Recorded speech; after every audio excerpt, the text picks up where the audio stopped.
Bonjour à tous et bienvenue dans ce tout nouveau numéro de Scène sur Scène. Bonjour Christophe. Bonjour Mathieu, bonjour à tous. Au programme aujourd'hui, une véritable révélation dans le monde de l'humour, un spectacle équestre magistral ou encore de la BD au théâtre. Mais pour commencer, quand le théâtre permet de mettre en lumière des périodes sombres de notre histoire, ça nous emmène au théâtre du Palais Royal. Allez, on commence donc par du théâtre avec La machine de Turing de Benoît Solès au théâtre du Palais Royal et l'incroyable existence du mathématicien Alan Turing. Il avait réussi à briser le code secret de l'énigme allemande, ce qui avait très certainement permis également aux Alliés de gagner la guerre. Oui, mais voilà, dans le monde du secret, il est plus prudent finalement d'en savoir le moins possible. Contraint de garder le silence, cet ingénieur visionnaire fut condamné par sa propre nation pour homosexualité, le poussant alors au suicide. Qu'avez-vous fait pendant la guerre, monsieur Turing? Je construis une machine capable de calculer, mais aussi de réfléchir, de lire ou de faire de la musique. Ah ouais, un jukebox. Je te présente Enigma. Ce fou d'Hitler est en train de nous précipiter vers une seconde guerre mondiale, Turing. Et cet engin-là risque de nous la faire perdre. Plonge la pomme dans le chaudron pour qu'elle s'imprègne de poison. Qu'est-ce qui tourne pas rond là-haut, hein? Qu'est-ce qui tourne pas rond? Je sais pas. Quelle est la nature de votre relation avec monsieur Murray? Monsieur Turing, vous venez d'avouer sous serment être coupable d'outrage aux mœurs et d'indécence. Est-ce qu'une machine peut penser? Un récit historique, très prenant, servi par un Benoît Solès particulièrement juste, impressionnant même, on peut le dire. Et face à lui, impressionnant aussi, Amaury de Crayoncourt n'est pas en reste et il nous offre à eux deux un vrai beau et grand moment de théâtre. En alternance, une deuxième distribution réunissant Mathias Simon et Grégory Benchenafi, et ça fonctionne également à merveille. Alors la machine de Turing, la pièce aux 4 Molières, dont 2 pour Benoît Solès, c'est à ne pas manquer et c'est au théâtre du Palais Royal. Ça fait presque 2 ans que tu cherches on ne sait pas bien quoi, seul, dans ton coin. Pourquoi refuser à une machine son droit à l'intelligence, même artificielle? Tu es viré! Non!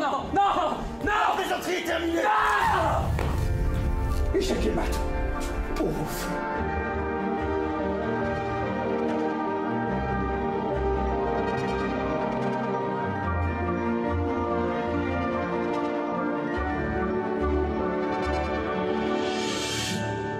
Difficile d'être un prophète, n'est-ce pas, professeur?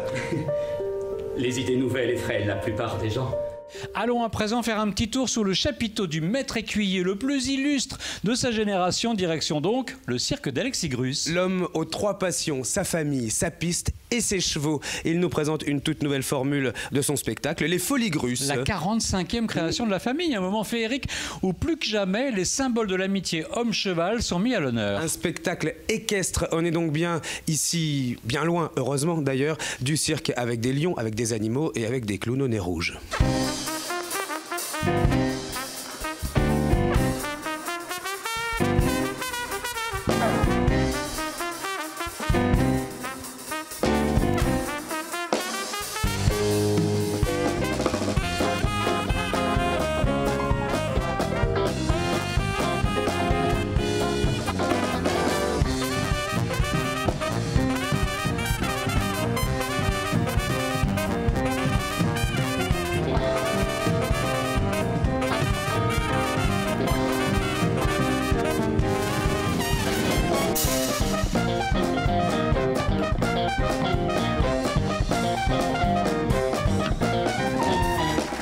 Les chevaux sont magnifiques, tout est en harmonie, le lieu, les costumes, les numéros, l'organisation que toute la famille met en œuvre pour le public. Et oui, parce que le spectacle commence à 21h, mais à partir de 19h, il est possible d'arpenter le cirque, de se restaurer, d'assister à quelques happenings d'avant-spectacle. Les Folies Grus, c'est jusqu'au début mars, sur la pelouse de la Porte de Passy, dans le 16e arrondissement. Et puis, peut-être c'est votre cas, Christophe, si vous ne savez pas quoi faire le réveillon du 31, si vous savez, eh bien une soirée spéciale est organisée, restauration, spectacle, etc. Les renseignements sur folie-grus.com.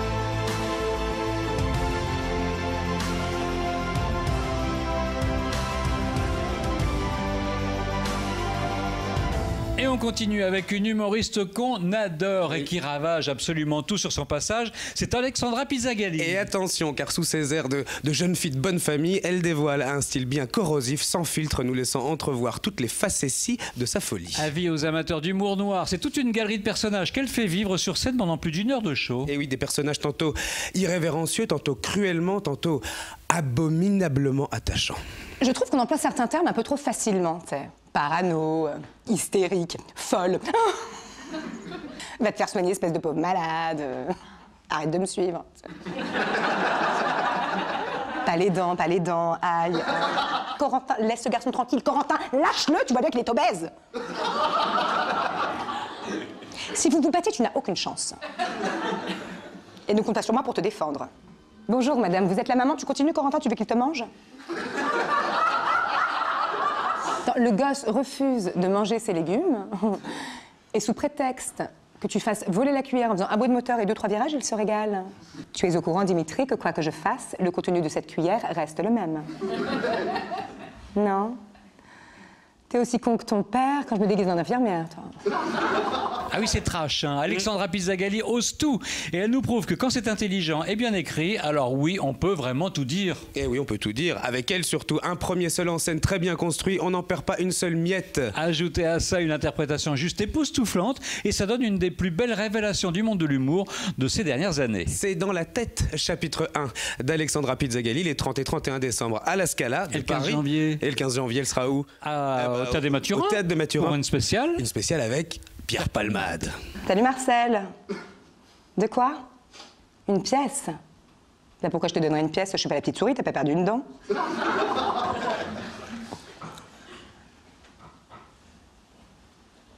Ah, pardon chérie, je t'interromps un instant. Est-ce qu'on pourrait juste abréger un tout petit peu l'enchaînement des péripéties que tu t'apprêtes manifestement à me raconter et reprendre directement au moment où tu atterris dans le cul de la voisine? Tiens, en parlant de vache, ta mère a appelé, ton père est mort. Il faudrait lui dire à Berthier qu'il graisse les roues de son fauteuil, ça fait un bruit strident quand il se déplace, c'est insupportable. On dirait des cris. On a l'impression qu'on lui recoupe les jambes à chaque fois qu'il bouge.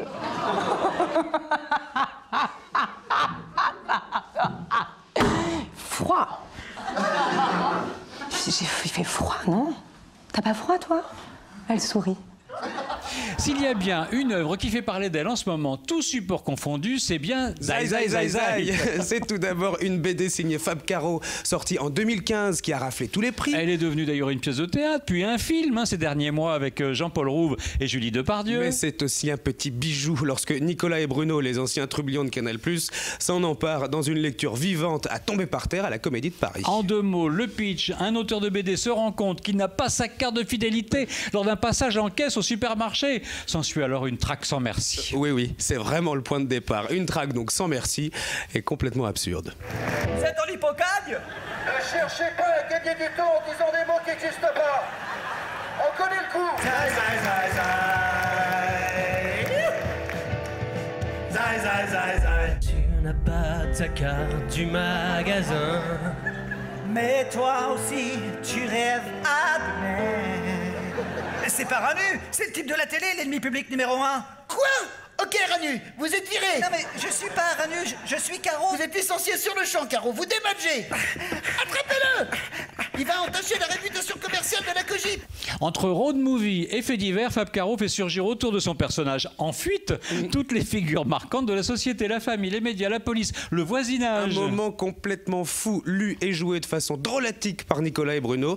Et ils assurent en même temps d'ailleurs les bruitages faits de briques et de broc. Et ça rend leur prestation totalement loufoque. On n'oublie pas, évidemment, le musicien Mathias Fédou qui les accompagne et qui réussit tant bien que mal à les suivre malgré la folie, ces deux-là. Zai Zai Zai Zai. Zai Zai Zai Zai. Zai Zai Zai Zai. C'est du jeudi au samedi à la Comédie de Paris. Solitude dans la campagne.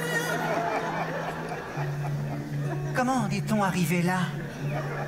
Je ne sais pas exactement. Je ne suis qu'un petit lapin. Zai, zai, zai, zai. Zai, zai, zai, zai. Zai, zai, zai, zai. Zai, zai, zai. salle. Ah, du ballet, hein. C'est le ballet des ballets, l'apothéose de la danse classique et du ballet russe. Le Lac des Cygnes est à l'affiche du théâtre Mogador. Ah oui, mais attention, hein, pas n'importe lequel. Attendez, on vous rappelle l'histoire quand même pour ceux qui auraient raté quelques chapitres. Le jeune prince Siegfried est désormais majeur. Il doit se marier, mais n'est pas libre de son amour. Alors, qu'est-ce qu'il va faire? Il part chasser au bord d'un lac et tombe sous le charme d'un cygne blanc, la princesse Odette, victime d'un mauvais sort. Et pour votre premier Lac des Cygnes, pour les enfants et leurs familles, une histoire simplifiée en 2 actes, 2 fois 40 minutes, offrira un accès facilité à l'histoire mythique de ce fameux Lac des Cygnes.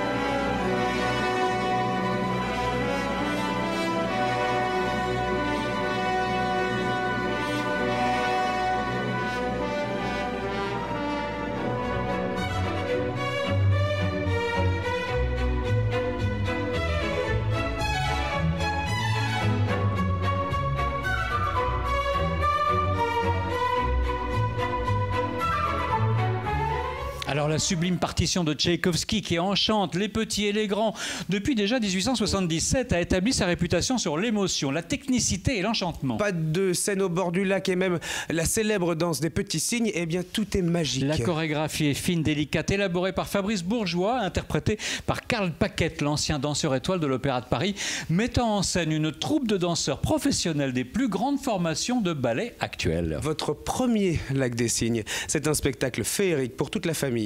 Toutes les après-midi des vacances jusqu'au 5 janvier, puis ensuite ce sera que les samedis et dimanches, mais c'est déjà pas mal, on peut le dire. Ça sera les après-midi au Théâtre Mogador jusqu'en avril.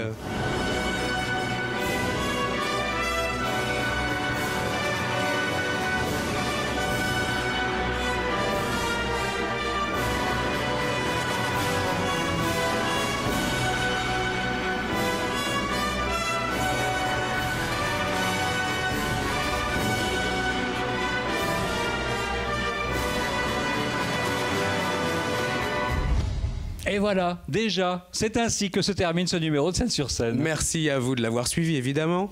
Évidemment. Et à très bientôt dans vos salles de spectacle préférées. À très bientôt. À bientôt, Christophe. À bientôt, Mathieu.